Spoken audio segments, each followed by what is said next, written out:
Welcome back to another insightful edition of Street Parliament on Order Paper, where we speak to citizens to get their thoughts on pressing issues that matter the most and dive deep into the juiciest topics straight from the heart of the National Assembly. I am Sharon Ebwesomi. Gather around because today we are diving deep into the current budget padding allegations. Now, you might be wondering, a padded budget? How come? Well, it shocked me too. Come closer, let me break it down for you. Now, budget padding is the unauthorized insertion of additional funds into a budget by government officials, often for personal gains or to benefit certain interests. You might then ask, how did Nigeria have a padded budget? Well, our lawmakers are at it again, and this time around, throwing down allegations worth a whopping sum of 3 trillion naira.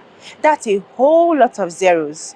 The Bauchi Central Senatorial District Senator Abdul Ahmed Ningi presented accusations about Nigerian budget padding, stating that 3.7 trillion naira had been added to the 2024 budget. This charge caused a lot of arguments in the Senate and sparked lots of reactions on this issue. The accusations made by Senator Ningi brought to light issues of accountability and transparency in Nigeria's budgeting process, as well as the requirements for strong oversight procedures to prevent corruption and improper use of public monies. In reaction to Senator Ningi's accusations, some senators refuted the assertions, while others demanded that the issue be looked into. In the end, the Senate decided to suspend Senator Ningi for 3 months due to the accusation.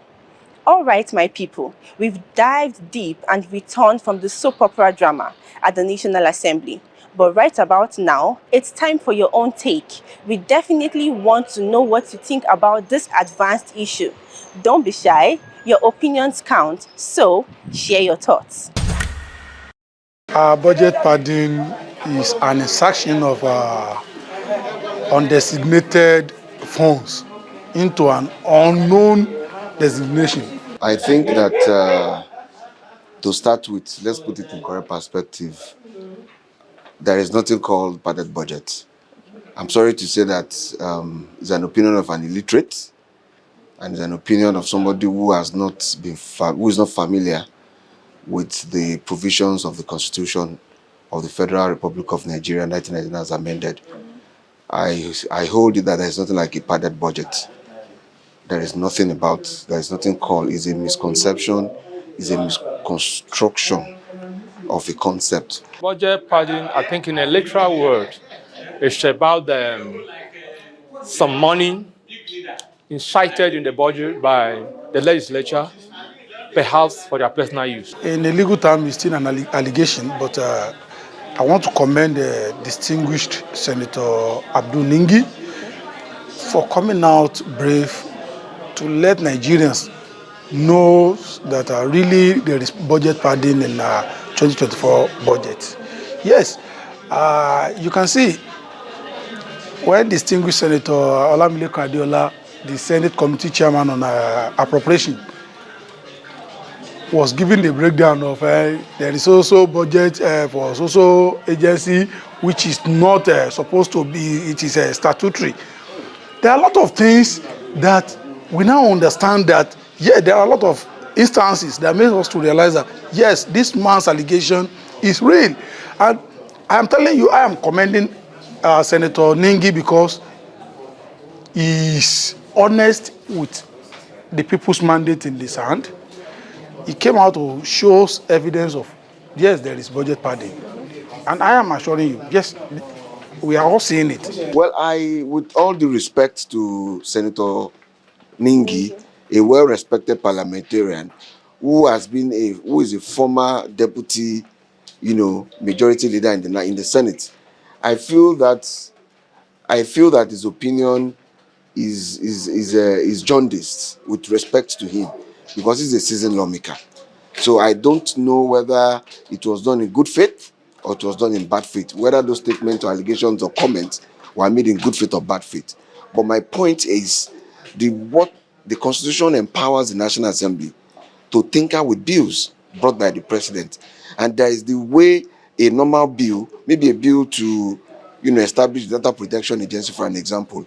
It's the same way the appropriation bill is brought. It is quite unfortunate that a senator of that caliber could allege in such a manner, because from the years I've been covering the Senate, I do know well that there is some money or budgetary allocation from the legislature that is attached to whatever is sent from the presidency. That is for their own consulting project, and that has been there. And even during the period of Lawan, that has been there consistently. Nobody, for once, raised an eyebrow about that. But why is it now that Godswin Akpabio is the president of the Senate, that the same thing that has been applicable over the years was carried out, and yet somebody is telling us that there was a budget padding? Let's be realistic. The suspension and the case of Abdul Ningi, just like the speaker, the leader of the Senate said it that day, I am still thinking and I am still in a dilemma to understand what he means by the plan of the northern senators failed. No. There's nothing like cool here. The reality is just that the Senate, under the leadership of Senate President Akpabio, I think, has to sit tight and wake up from slumbering. Suspending somebody with this kind of allegation, who has this kind of allegation, is not the best. The Constitution of the Republic of Nigeria gives the National Assembly the right to regulate its own procedure. Although there have been some judicial authorities, meaning court pronouncements, that says the National Assembly cannot suspend, but can as well make other, punitive measures on an erring member. But, well, that's just left for the court of public opinion to also have their stake in. But as far as I'm concerned, I feel that Senator Abdul Ningi's comment is unfair, is not right, even within the context of the provisions of the Constitution of the Republic of Nigeria, because the National Assembly have the power to tinker with the budget. They can remove, they can add, they can put. If I were to be a parliamentarian, I should have recommended 12-month suspension, because this is a grievous offense. This offense is capable of ridiculing not even the Senate or the National Assembly, including the presidency. This offense he has committed, it can ridicule the entire system. Remember, Nigeria has not been in the good light of the Western world, but bringing such an allegation that is unsubstantiated, it could ridicule Nigeria further. So, if you ask me if I was to be there, it should take at least 12-month suspension. Let me remind Nigerians about what happened in the 9th Assembly, when this honorable from Kano State, forgotten his name, was suspended. He raised an allegation of budget padding. He was suspended. Budget padding has been, I don't know, I have not seen how it has been padded. Remember, in the 8th Assembly, Honorable Abu Mumini of Kano was suspended because of this kind of allegation. But this 2024 budget came being padded right from the villa. So the only solution to it is that Mr. President, who has promised to serve Nigerian people, should please look at those he has entrusted with power and take care of things. All Nigerians should have a copy of the budget. It's online. A lot of Gen Zs who are on Twitter should get a copy of the budget. If, for an example, you go through it, I live in a particular place in Abuja, for an example.